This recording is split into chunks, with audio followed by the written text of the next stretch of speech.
সর্বনাশের মাথায় পা। হ্যাঁ, এটা তো প্ল্যানই ছিল না। এই গাড়িটা ম্যাল ফাংশন করছে কেন? আচ্ছা, এরম নয় তো যে আন্টির সত্যি কোনো ভাড়া আছে? না মানে হতে হতে পারে যে আন্টির সত্যি কোনো ভাড়া আছে আর আপনি গণনা করে সেটা বুঝতে পারেননি, ভুলভাল গণনা করেছেন। আর এইটার উপর বেস করে আমরা বিনুকে ফ্রেম করার এত বড় একটা প্ল্যান করলাম, কিন্তু আন্টিরও তো সত্যি কোনো মৃত্যুযোগ রয়েছে। না না, আমি তো বলছি মোহিনী মায়ের কোনো ভাড়া টাড়া নেই। উফ,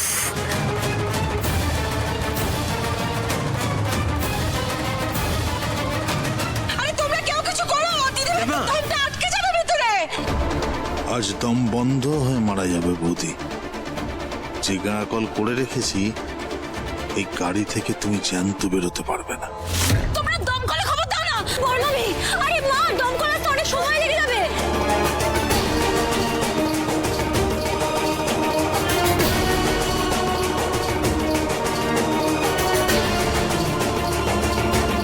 একটা কথা বুঝতে পারছি না, যে করে হোক বৌদিকে বের করতে ভিতরে মারা যাবে বৌদি।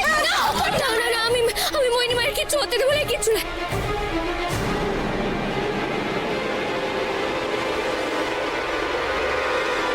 এটা কি করছেন?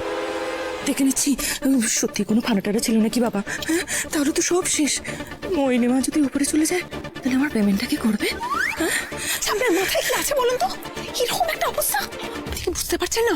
আন্টির যদি কিছু হয়ে যায় আমরা সকলে কেস খাবো। আরে এতগুলো মানুষ আছিস তোরা, ওকে কাল থেকে মার করবে, কিছু একটা কর। আরে বিনু, তোমার কি মাথা মোটা নাকি? টাপেন গাছ এটা, এই কাজ ভাঙা যায় না।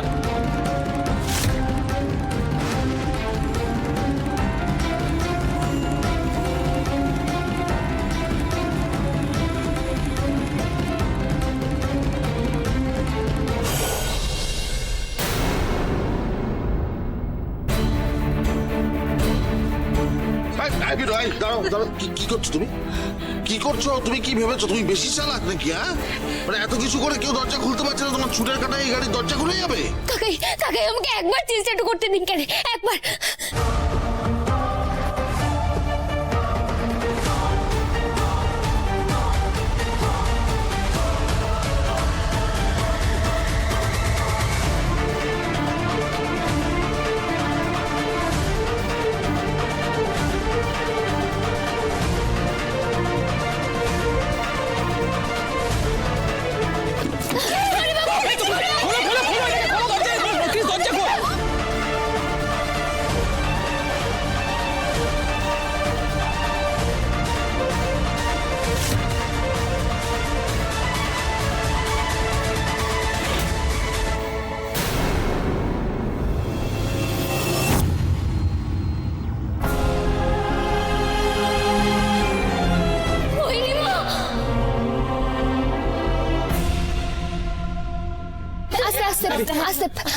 সরি বাবু, দাঁড়ান কেন?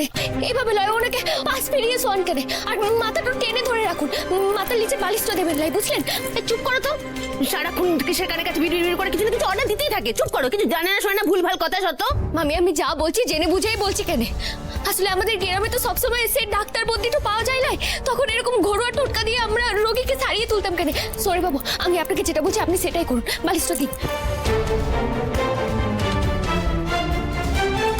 অন্য বলেননি তুমি কি কোনো কারণে আমাদের উপর রেগে আছো মা? কেন আমাদের সংসারে বার এরকম বিপদ ঘনিয়ে আসে? কেন আসে মা?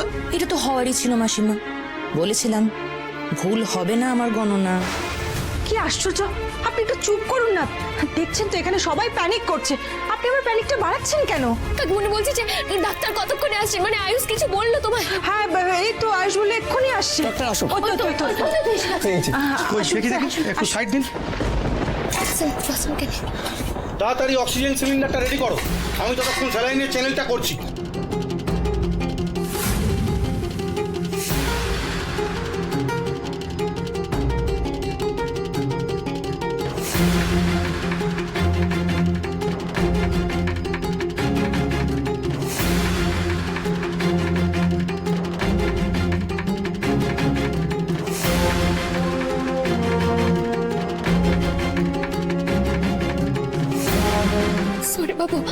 সরি বাবু, বলছি যে আপনি শান্ত হন কেন?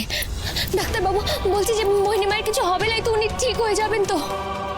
আমি তো আমার সাধ্যমতো চেষ্টা করছি, আপনারা প্লিজ একটু শান্ত হন। আর দয়া করে আপনারা সবাই একটু বাইরে যান প্লিজ। প্রয়োজন পড়লে আমি আবার ডেকে নেব, প্লিজ।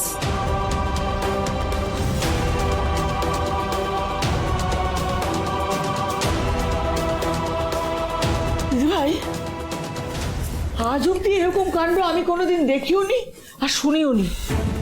এখনো ভাবলে আমার মুখটা কিরকম কাঁপছে রে। তুই না থাকলে কত বড় অনর্থ হতো বলতো।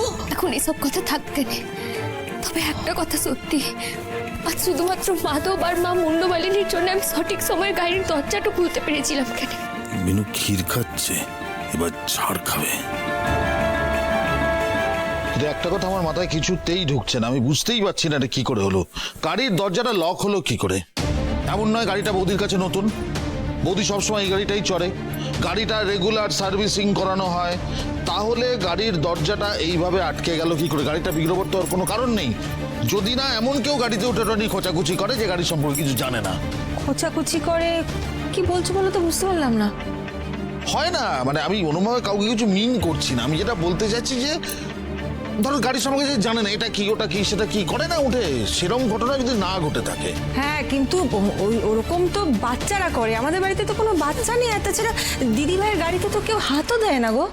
আসলে আসলে মোহিনী মায়ের গাড়িটাতে আমি হাত দিয়েছিলাম কেন।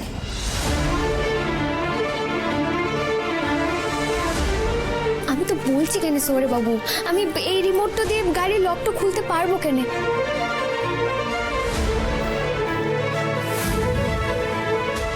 কি তুমি হাত দিয়েছিলে? কব? এবার দেখো খেলা কেমন করে। কাল রাতে আসলে আসলে মোহিনী মায়ের মাথাটা যন্ত্রণা করছিল কেন, আমি সেই কারণে গাড়িটা থেকে ওই বামটা নিয়ে আসতে গিয়েছিলাম। এই দাঁড়াও দাঁড়াও, তুমি গাড়ি খুলেছিলে?